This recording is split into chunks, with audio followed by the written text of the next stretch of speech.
Welcome to Bisu, Bicara Seru, hosted by bestsocial.co.id. Here we will talk about travel and some other information related. With interesting guests, we will fulfill every curiosity for our listener. So stick around and enjoy our talks. Oke, sobat Backpackers. Selamat siang Backpackers. Selamat siang. Apa kabarnya? Gimana kabarnya? Sehat selalu. Kemudian semoga kita diberi keberkahan untuk kedepannya. Diberi kesehatan dan pandeminya semoga berakhir. Yang katanya 2 minggu, balik lagi katanya mau 6 minggu ini ya. Ya, dan mungkin yang belum vaksin segera vaksin juga sih. Ya, itu kayak semoga mempercepat kita buat pemulihan kita berdampingan dengan corona khususnya di Bali ini. Ya, khususnya di Bali di bidang pariwisata. Ya, semoga. Ya. Oke, ini adalah episode ke-8. Episode ke-8. Kita kedatangan tamu spesial. Yeay. Nah, kali ini kita kedatangan tamu spesial nih dari coach special coach dari John Robert Powers. Apa itu John Robert Power ya? Mungkin teman-teman kurang ngomong banget ya, nggak tahu John Robert Power itu apa. Ya, mungkin teman-teman backpacker nggak tahu John Robert Powers itu apa sih. Mungkin dari Bu Mulyani boleh memperkenalkan. Bisa perkenalan lebih dahulu. Iya. Halo Backpackers, ya salam semuanya. Saya Mulyani dari John Robert Powers Indonesia. Kalau Bima dan Mas Dien tadi sempat kita bincang-bincang singgung. John Robert Powers itu apa sih? Iya. John Robert Powers itu nama orang sepertinya ya. Betul, betul banget itu nama orang. Beliau founders dari John Robert Powers. Oh, oke. Iya. Kalau John Robert Powers ini adalah sekolah yang memang khusus untuk pengembangan kepribadian yang fokus di dalam pengembangan personality dan komunikasi. Oh, oke. Berarti kayak buat pelatihan kalau kita nggak percaya diri, terus kayak membangkitkan suasana hati yang lagi galau, yang bingung, nggak tahu harus bersikap gimana, yang mau dikembangkan dari diri. Bener, dia. Apalagi umur-umur yang kayak aku sekarang ya, misal umur 20 sampai 25. Kira-kira keputusan ini bener gak ya aku lakuin? Kayak gitu ya? Betul. Oh, oke. Kadang kita dalam menjalani perjalanan kehidupan ada keraguan untuk mau melangkah apa ya gitu ya. Aku mau buat yang terbaik untuk diriku tuh apa ya? Nah itu ya, supaya lebih tepat. Apalagi zaman masih muda gini ya. Betul banget. Arahnya tuh kurang tentu lah. Iya, banyak kemauan kadang. Ya, benar. Banyak melihat orang lain kok sukses begini ya, sebenarnya bingung. Anak muda banget coy, anak muda banget nih. Karena emang umur kayak umur sekarang tuh teman-temanku kayak ngerasa kayak rumput tetangga lebih hijau ya daripada rumput kita sendiri ya. Kayak gitu, terus kemudian kita umur segini belum dapat apa-apa tapi yang samanya udah dapat yang lain nih. Bener. Nah begitu dijalanin nyemplung lah bingung. Ternyata kok nggak cocok juga. Iya. Bimbang kayak gitu. Iya. Perasaan bimbang itu selalu ada ya Bu ya. Benar. Jadi tergantung pilihan hati aja. Dan itu ternyata juga membantu untuk membentuk karakter seorang individu. Gitu. Karena kalau dia terbiasa seperti itu dengan ketidakjelasan begitu ya, akhirnya sampai dewasa ya akhirnya tidak bisa memutuskan sesuatu dengan tepat gitu ya. Dan akhirnya itu menjadi karakter dirinya yang selalu bimbang, tidak bisa membuat keputusan, tidak bisa mengambil sebuah resiko. Nah itu. Oh, oke. Berarti kayak semacam tempat bimbingan konseling ya. Beda lagi. Termasuk di dalamnya. Termasuk. Oh, oke. Terus kalau boleh tahu JRP ini, kita sebutnya JRP ya. JRP ini unique selling-nya apa sih? Unique selling point-nya apa sih? Kalau kita itu satu-satunya lembaga yang memang concern di personality development, di pengembangan pribadi. Satu-satunya lembaga yang memang concern di situ. Jadi kalau orang mau cari misalnya, saya mau mengembangkan kepribadian saya, pasti yang keluar John Robert Powers.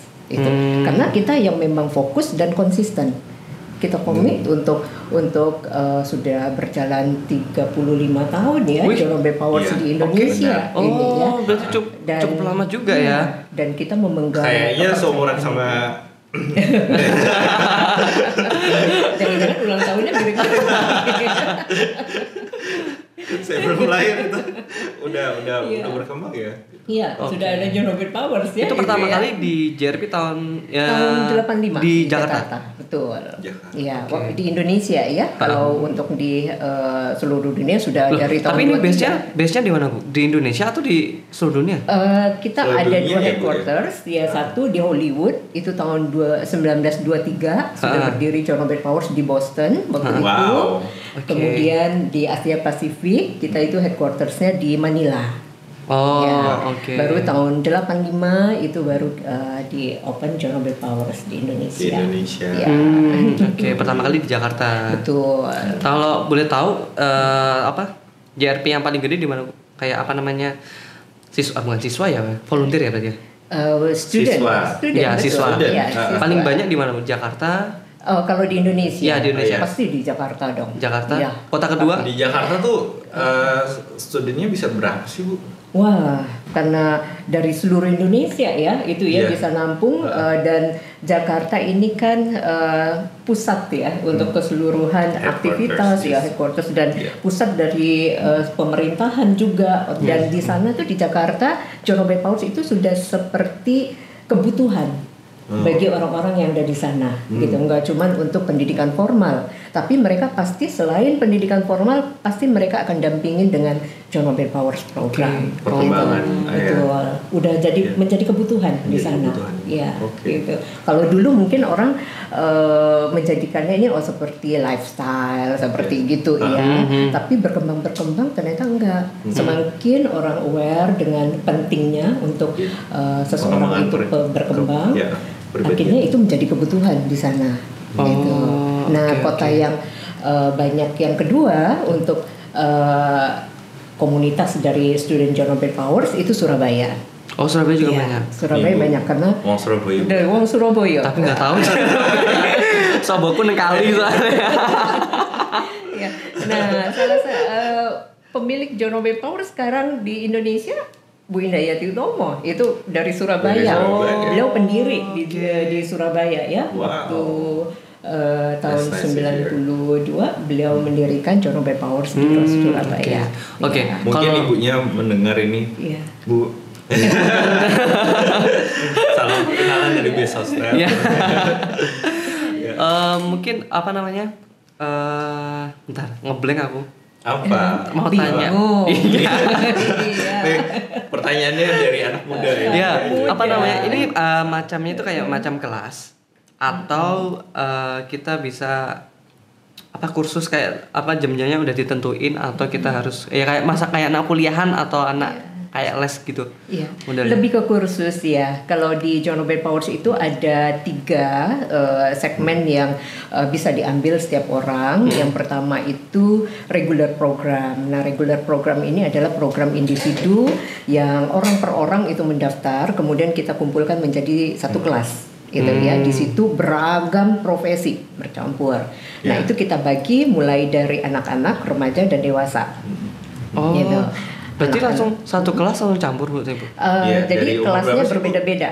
Kelasnya ada kelas anak-anak dari umur 5 sampai 10, kemudian kelas remaja itu dari 11 sampai 17, 18 up itu masuk kelas dewasa.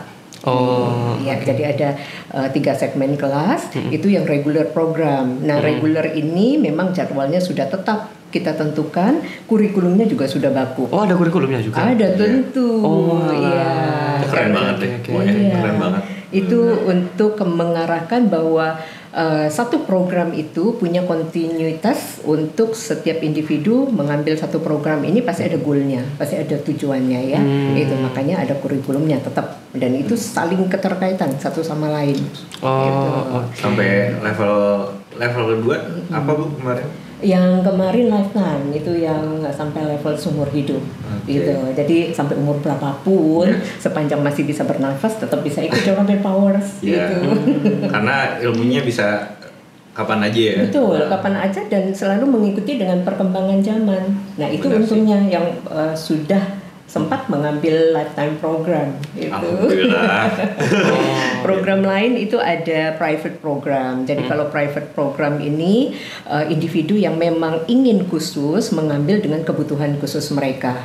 Jadi waktunya kita memang arrange khusus ya, itu karena memang spesifik untuk yang private program. Dan yang satu lagi itu adalah corporate training. Nah, corporate training ini yang menjangkau untuk semua individu yang tidak sempat ikut secara individu, jadi mereka lebih efisien gabung dalam satu company di perusahaan mereka, itu dilatih dengan tujuan dan sasaran yang khusus. Yang tepat ya. Betul. Udah ngerti. sedikit ada paham JRB itu kayak gimana kayak gitu. Terus itu satu kelas berapa orang? Kalau satu kelas yang regular program kita untuk saat sekarang ini maksimal 10 orang. Iya. Untuk kelas offline ya Bu ya? Iya, kelas offline. Iya, kalau kelas online itu banyak karena kelas online itu kan dari seluruh Indonesia. Iya. Kota di Indonesia. Iya. Saya sempat surprise sih. Nah, saya juga dengar tentang John Robert Powers ini juga dari sebenarnya mantan karyawan saya ya. Karena dulu tuh mungkin saya juga butuh coaching. Nah, pada saat when I heard about John Robert Powers, akhirnya apa sih? Aku jadi curious nih. Nah, ternyata luas banget gitu, bukan hanya tentang personality. Terus yang kedua apa sih Bu? Profesional, terus kan kemudian leadership program. That helped me a lot. Gitu sih. Ya sudah mencakup mulai dari kitanya pribadi itu ya, kemudian kita tidak hanya kita pribadi aja nih yang butuh pengembangan, tapi juga dalam lingkungan sosial kan kita harus berinteraksi dengan orang-orang. Benar. Ya, setelahnya kita dalam masuk sosial yang harus interaksi kan ya. Betul. Nah, ternyata itu harus menyiapkan diri kita juga, gimana nih caranya saya harus berinteraksi dengan orang yang berbeda-beda supaya bisa diterima, supaya nggak bingung sendiri, gitu kan. Bisa mengikuti dengan segala situasi yang dihadapi gitu. Sampai ternyata tidak hanya kebutuhan untuk antar individu, tapi juga yang lebih luas. Yang lebih luas itu adalah bagaimana dia sudah punya tanggung jawab tersendiri untuk mengembangkan banyak orang. Tentunya ini sudah kami sediakan di leadership program itu ya, supaya dia juga bisa mentransform apa yang knowledge yang dia miliki, dia juga bisa mengkaderisasi, menumbuhkan bibit-bibit pemimpin baru. Nah itu. Dia. Nah Bu, apa yang membuat Ibu join dengan John Robert Powers dulu? Dulu waktu saya memulai John Robert Powers itu pertama karena owner saya, tempat saya bekerja sebelumnya, saya dulu bekerja di travel agent. Sesepuh berarti. Iya. Nah, owner saya itu membeli franchise John Robert Powers. Begitu. Jadi pada waktu itu di Indonesia ada 3 kota, Solo, Medan, dan Bali. Gitu ya. Dari headquarters Asia Pasifik itu membuka untuk pembelian franchise di Indonesia. Nah, 3 kota ini salah satunya di Medan. Itu owner saya yang membeli. Nah, karena saya backgroundnya ini di dunia pendidikan, jadi tiba-tiba saya dipilih. Random itu ya.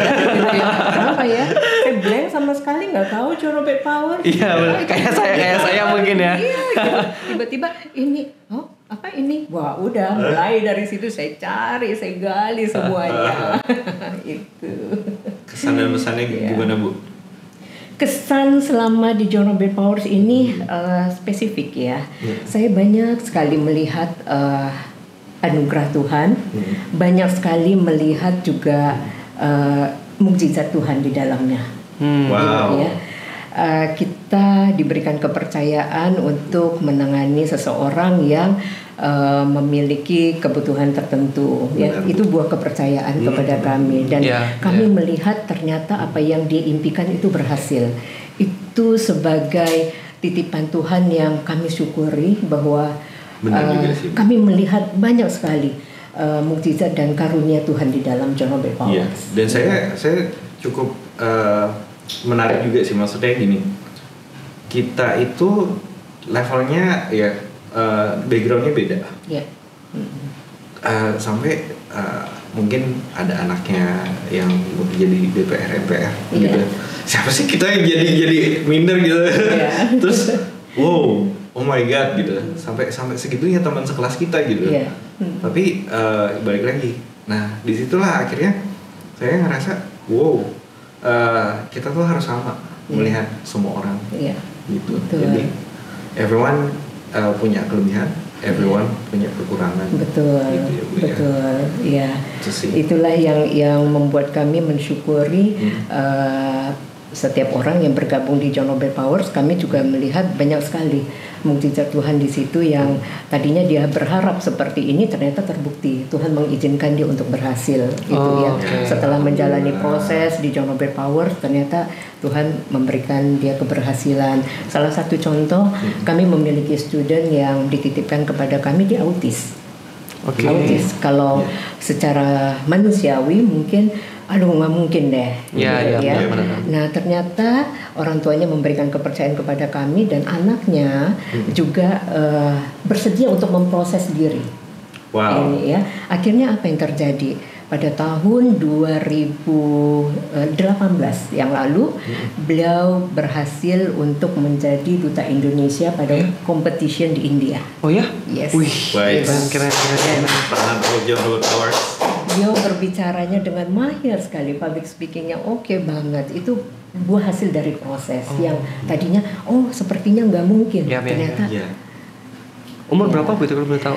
Itu pada waktu 2018 23. Oke, umur-umur yang apakah waktu ikut join di John Nobel Powers? Apa Maksudnya? Pas pertama waktu join pertama. Pada waktu beliau masih beranjak remaja. Pada waktu itu. Iya. Udah berapa lama berarti ya? Iya.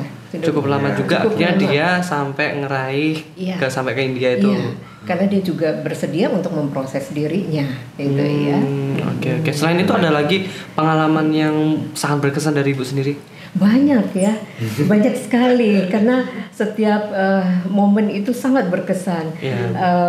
Kalau salah satu contoh yang pada waktu kita menangani corporate training ya, pada waktu itu saya berada di Medan. Nah, tempat yang kami harus memfasilitasi di sana di sebuah kabupaten 6 jam naik darat, tidak ada penerbangan. Itu salah satu perjalanan bagian, darat 6 jam. Betul, 6 jam. Itu salah satu bagian kabupaten di Aceh, namanya Blangkejeren. Wih, ya, 6 jam. Dan kebetulan saya mendapat tugas ke sana. 6 jam kita tidur di mobil, ini jalannya blok gitu sama ya. Ibu Elena? Tidak, waktu itu dengan tim di Medan. Sama tim di Medan. Nah, apa yang terjadi di sana? Tiba malam hari, kemudian tidak ada hotel. Terus akhirnya dulu best hostel belum ada, belum ada. Jadi mungkin itu sekarang tuh namanya best hostel, bisa jadi ya. Kita saya nggak tahu ini tempatnya jadi seperti tempat ini ya kecil-kecil gitu ya, bukan hotel, tidak ada hotel sama sekali. Dan itu tengah malam tiba, ini tapi situasi itu memang kita dituntut memang profesional untuk enjoying di setiap momen gitu ya. Nah, besoknya pokoknya memang harus menikmati dan harus melayani seperti itu. Besok harinya kita memberikan pelatihan itu di atas rumah makan. Rumah makan bukan restoran, rumah makan itu ya, di atasnya dengan perangkat yang seadanya. Iya, pada waktu itu ibu-ibu ya, saya salut. Ibu-ibu itu? Ibu-ibu. Waduh. Ya, dari kabupaten itu ya dikumpulkan dan saya salut sekali. Mereka begitu excited, begitu sangat antusias ya untuk mengikuti. Saya sampai pulangnya saya nitikin air mata gitu ya. Tidak sia-sia saya jalan jauh ke sana. Ternyata saya banyak ketemu dengan orang-orang yang luar biasa gitu.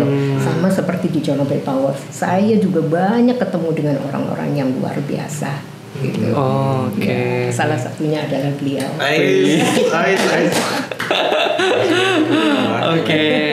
Mantap. Keren banget, berarti perjalanan 6 jam kemudian ngelatih ibu-ibu karyawan sana berarti ya? Iya, dari salah satu instansi pemerintah, Dharma Wanitanya. Dharma Wanita. Ya, Dharma Wanitanya di kabupaten tersebut. Dan itu sangat interest sekali dengan adanya John Nobel Power-nya ini, Bu ya. Iya.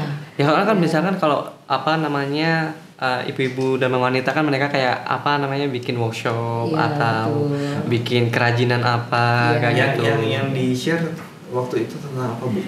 Tentang bagaimana cara mereka itu menjadi pendamping yang bisa mendukung profesi suami. Wow. Gitu. Jadi ternyata tidak hanya suaminya yang berkembang ya, ternyata istri-istrinya juga harus harus mengikuti nih perkembangan suami. Kalau tidak siap, kan itu berpengaruh pasti gitu. Itu yang disiapkan untuk mereka. Wah, sangat mulia sekali tuh, sangat mulia sekali. Oke, kalau tadi berbicara tentang sasaran di umur yang udah berumah tangga. Kalau yang seumuran dengan saya, umur milenial ada nggak, Bu? Banyak. Yang paling ekstrim tiba-tiba dia ngepil atau narkoba, ikut JRP langsung punya usaha apa kayak gitu. Begini, untuk hal yang seperti itu kita minta dispesifikkan sendiri, mereka diselesaikan sendiri dengan masalah seperti itu, gitu ya, karena itu bukan ranah kami, itu bukan ranah kami. Ada pihak yang memang harus menyelesaikan itu. Nah, yang ranah kami adalah kalau dia sudah pulih, dia ingin membangkitkan confidence-nya. Tahun 2014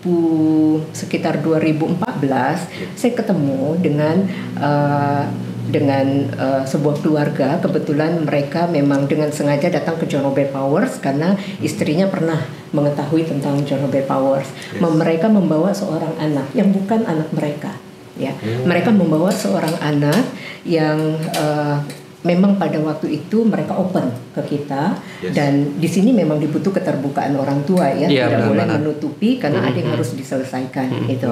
Nah, mereka open kepada kami untuk si anak ini punya latar belakang ABCD gitu ya, tapi dia sudah tuntas, sudah clear. Cuman ada ketidakpercayaan diri dari dirinya setelah dia menyelesaikan masanya itu. Kenapa? Ada terbersit dengan dia, sempat putus sekolah anaknya. Jadi setelah dia selesai dengan masanya dia pemulihan itu, dia tercetus ingin sekolah, tapi dia ragu. Bagaimana sekolah caranya menerima saya?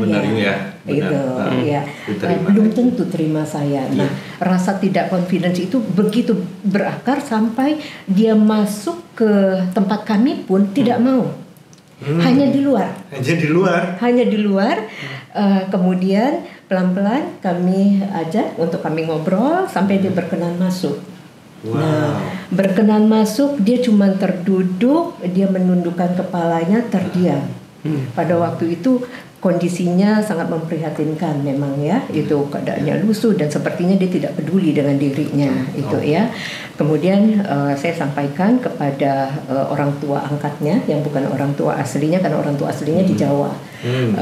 Orang tua angkatnya ini kita katakan bahwa ada tahap proses yang memang dia harus lampaui itu ya. Pertama, dia memang harus siap menerima dirinya pribadi.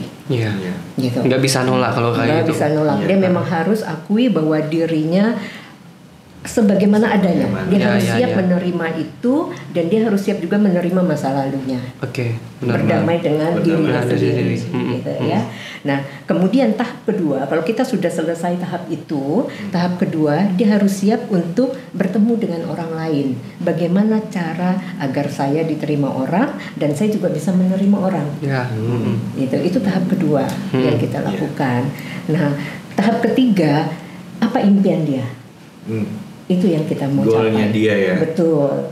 Dan saat ini saya senang sekali dia sudah membantu orang tuanya yang entrepreneur, dan dia sudah menjadi entrepreneur muda. Mantap. Itu satu karunia Tuhan yang pada siapa lagi saya bersyukur. Gitu ya. Itu yang saya diperlihatkan, saya dibuktikan bahwa tidak ada yang tidak bisa sepanjang orang itu mau. Orang itu mau untuk melakukan sesuatu perubahan dari dalam dirinya sendiri. Itu kalau boleh tahu cowok atau cewek, Bu? Cowok. Ya. Waktu pas masuk pertama di umur berapa mereka?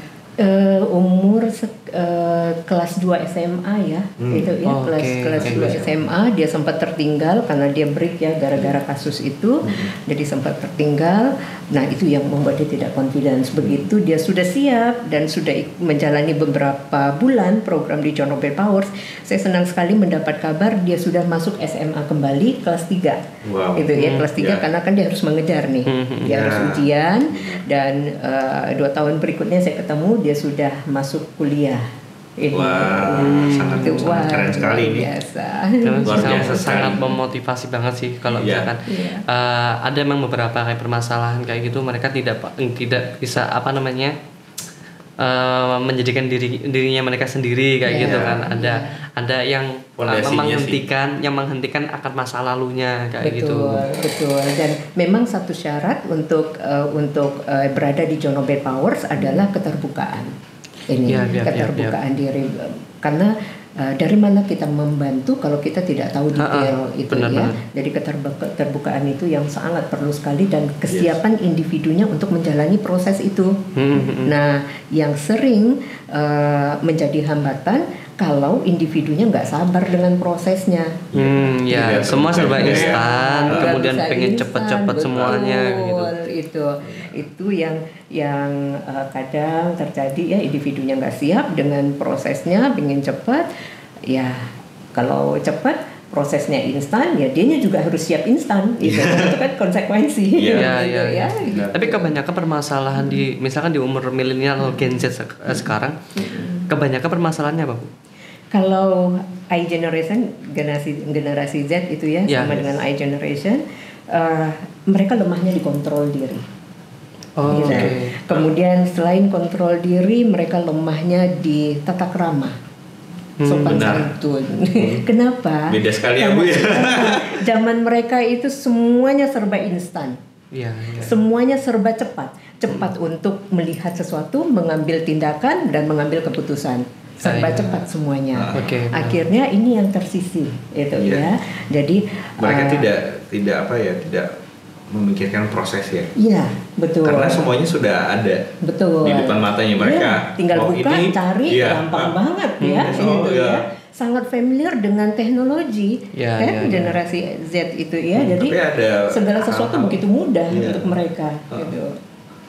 Padahal kan ada hal-hal yang itu ya Bu ya, yang tidak bisa ditemui juga di gadget. Betul. Harus maksudnya we have to go through it first. Iya, betul. Nah, salah satunya adalah kontrol diri itu. Dia tidak bisa melihat dan menganalisa lebih detail karena dia harus mengambil langkah cepat ya, dan biasanya sangat cepat ya. Anak-anak seperti itu juga kerjanya juga cepat, kan? Mobilitas yang sangat tinggi mereka juga mendapat informasi cepat, cara berpikir mereka juga cepat, ya. Akhirnya ada yang bahkan anak kecil pun sekarang sudah mulai kayak sedikit-sedikit baperan, kayak gitu ya. Betul, karena melihat dunia luar juga banyak yang contoh-contoh luar ya, jadi terikut seperti jadinya. Baperan begitu, terlalu sensi gitu. Jadi logikanya tidak terlalu berfungsi dengan baik gitu ya. Nah itu juga kecenderungan terjadi. Nah perkembangan ini kan cepat ya. Siap-siap aja nih kita di 2028. 2008 itu udah bukan generasi Z lagi tapi generasi Alpha. Yang mereka sudah sangat-sangat terbiasa dengan teknologi. Dan generasi Alpha ini luar biasa. Mereka itu kan yang orang terdidik banget. Benar. Mereka sudah terbiasa dengan online. Jadi pertanyaan pada waktu mereka berada di mana itu bukan wifi-nya apa, kalau generasi kan gitu ya. Wifi-nya apa nih? Setiap kemana wifi-nya apa gitu ya. Kalau mereka udah enggak, udah memang udah terbiasa gitu ya. Jadi siap-siap kita harus terima ini, menghadapi anak-anak yang sedang menuju ke generasi Alpha. Dan itu anak-anak itu luar biasa. Itu bawahmu juga Bim. PR-ku ya. PR-nya gitu. Di bawahnya lagi nanti. Setelah apa nih? Jadi ada apa lagi? Tapi kalau sekarang antara generasi milenial sama Gen Z, kebanyakan lebih dominan di gen apa Bu? Kalau di JRP sekarang. Di JRP. Kalau di JRP kedua-duanya ya, karena seimbang ya, karena yang generasi milenial itu mereka sudah mulai pada tahap yang sudah top manajemen gitu ya. Otomatis dalam personality ini kan dibutuhkan pada setiap tahap kehidupan orang. Itu ya, tidak hanya satu kali personality dibentuk sudah selamanya. No, tidak begitu itu. Tapi seperjalanan lingkungan yang dihadapi, seperjalanan profesi yang dihadapi, seperjalanan tanggung jawab yang semakin besar, itu menuntut dia untuk ada yang sesuatu yang harus dirubah, digali lagi, dirubah, dibentuk lagi, gitu. Dan kalau JRP itu juga mengikuti zaman kan ya Bu ya? Iya. Betul, makanya untung kalau di John Robert Powers, apalagi seperti Mas Tian ini ya, ambil lifetime itu, karena di kita ini kan kurikulumnya selalu terupdate. Harus terupdate sih namanya kurikulum ya, sama kayak di pendidikan kan gitu harus diupdate. Tapi katanya sudah di stop ya Bu, yang lifetime ya Bu ya? Iya betul, sudah di stop yang lifetime. Ini kami sudah perbaharui karena menyesuaikan dengan perkembangan juga ya, yang sekarang ini sampai leadership program itu. Ya, kurikulumnya malah bertambah itu, karena rata-rata setiap orang ini punya masa waktu mereka untuk belajar stop dulu nih. Nanti pada waktu usia sekian dia baru kontak lagi John Robert Powers gitu. Ya. Oke, jadi for example nih materinya saya sudah finish. Iya. Nanti kalau misalnya ada batch baru, saya tinggal kontak lagi nih. Betul. Dan tentunya pada waktu tahun keberapa misalnya ya, itu pasti ada materi-materi baru yang muncul. Gitu. Yang dulu Mas Dian itu nggak dapet karena belum ada. Karena saya ketuaan. Bukan karena belum ada materinya. Karena kan materinya disesuaikan perkembangan kurikulum itu sesuai dengan zaman yang berjalan juga, ya. Gitu ya.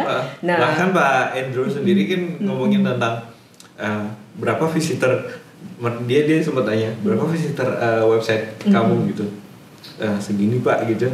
Wah, Pak Andrew udah tahu duluan nih gitu, sasarannya kemana gitu.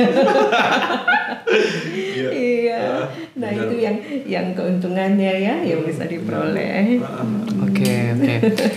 Udah banyak pembahas tentang JRP ya, mungkin kita akan spill dikit tentang Bezosnya kali ini. Kalau melihat dengan selama Ibu kerja di JRP terus disangkut pautkan dengan Best Hostel kali ini, menurut Ibu Best Hostel itu bagaimana sih? Best Hostel kita dengar langsung dari ibunya.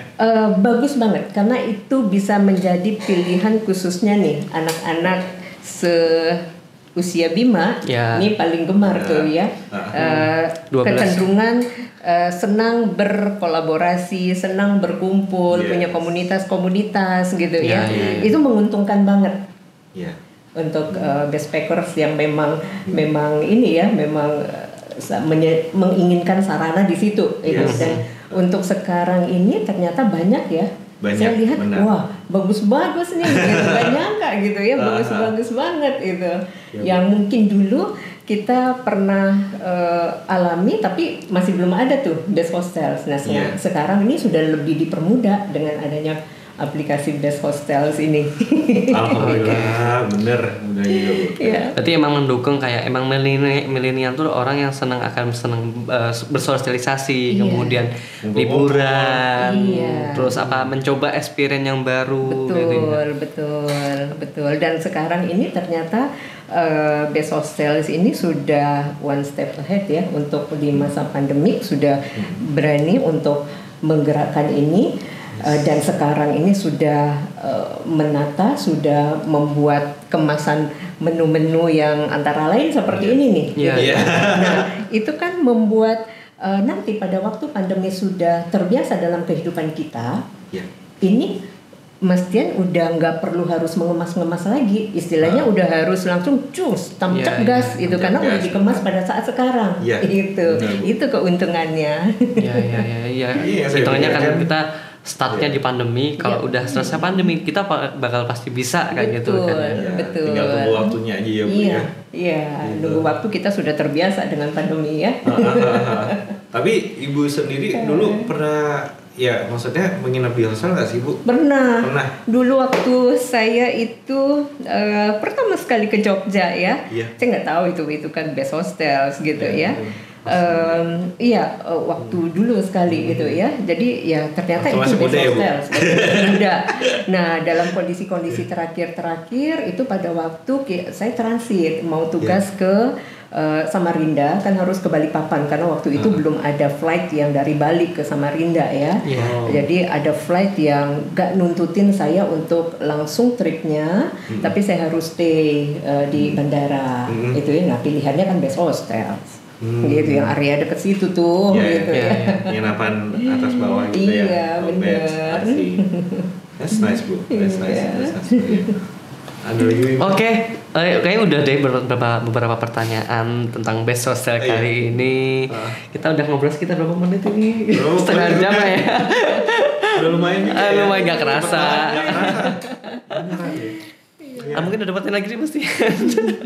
Mungkin pesan dan kesan untuk teman-teman backpackers di luar sana Bu tentang platform kita, dan juga satu hal lagi sih. Untuk teman-teman di luar sana ya, saya banyak melihat teman-teman yang tidak percaya diri dengan dirinya mereka masing-masing. Nah itulah mungkin bisa dijawab Bu. Iya. Gitu. Pesan saya jangan pernah menunggu waktu, itu aja. Ya jadi kita yang harus berlomba dengan waktu. Termasuk untuk best hostel sekarang, jangan menunggu waktu untuk pandemik berakhir baru gebrak ini tidak. Tapi pada saat sekarang itu memang sudah harus gencar-gencarnya karena itu akan menjadi brand awareness yang melekat ya. Begitu pandemik berakhir orang udah pada gerah nih untuk pengen keluar aja Nah udah siap-siap mereka tinggal milih yang mana karena sudah hunting-hunting sebelumnya gitu kan. Nah itu untuk kami sendiri kami cuma memesankan kepada seluruh masyarakat ya itu sama, jangan menunggu waktu itu karena biasanya problem yang paling besar dari setiap individu adalah menunda waktu. Mereka nggak tahu nih ternyata dunia itu begitu cepat berjalan. Nanti aja. Betul. Kita nggak tahu nih kebutuhan pada saat pandemik ternyata udah begini nih. Nanti nextnya apa lagi gitu ya. Kalau tunggu ini selesai, udah ketinggalan jauh. Benar. Gitu. Iya sih. Kalau biasanya kalau di umur kita adalah kita nunggu budgetnya terlebih dahulu nih, atau nunggu temen terlebih dahulu nih buat jalan ke sana. Kan kalau misalnya kita harus jalan sekarang pun bisa, malah kayak keluar dari zona nyaman kita sendiri gitu ya. Betul banget. Oke deh. Banyak banget informasi tentang JRP dan kemudian kita kayak ngomong antara psikolog ya. Ngomongnya langsung direkturnya sendiri langsung datang ke sini loh. Oke, mungkin sangat apa namanya? Sangat beruntung sekali ya. Best Hostel Indonesia untuk bisa mengundang Ibu di sini dan bisa memotivasi seluruh teman-teman yang mendengarkan podcast kita atau di YouTube, dan semoga last question Bu yang tadi. Ada lagi tentang how to build everyone's confidence. Pada saat umur-umur segini nih. Banyak sekali tuh contoh-contoh mungkin ya yang seperti Ibu bilang kan, maksudnya gampang sekali ke bawah. Alur lah gitu. Terus aduh gue nggak gini, gue nggak gitu. Nah itu bagaimana Bu? Sama seperti yang tadi saya sampaikan, harus pertama untuk menumbuhkan confidence pertama sekali dianya memang harus siap dengan diri dia sendiri, siap untuk dibentuk, siap untuk diproses, menerima kelebihan dan kelemahannya itu ya, dan dia juga siap untuk mengembangkan dirinya. Ada yang nggak siap loh untuk mengembangkan dirinya itu ya, nggak siap untuk ternyata sudah dia pada posisi tertentu gitu ya. Ada yang nggak siap juga dengan itu. Jadi dia harus punya kesiapan secara diri pribadi gitu. Mental juga ya. Mental termasuk karena pasti akan dapat komen nih dari lingkungan terkecil sampai lingkungan luar kan dapat komen-komen gitu. Harus ya. kita kuat-kuat sendiri buat nahan komen-komen kayak gitu. Kita harus bisa nyaring antara omongan yang patut disaring, mana yang nggak harus disaring kayak gitu juga ya. Oke, Backpackers udah lumayan nih waktunya. Terima kasih banyak Ibu. Ya, terima kasih banyak Ibu. Sama-sama, terima kasih. Bicara seru. Dan semoga pembicaraan hari ini bisa bermanfaat untuk semuanya dan bisa memotivasi buat kalangan kaula muda, milenial, Gen Z terutama. Dan sukses terus buat Ibu kedepannya JRP. Sukses juga untuk Best Hostels Indonesia. Terima kasih banyak Ibu. Oke, baik, terima kasih banyak semuanya. Sampai jumpa di podcast selanjutnya. Dadah.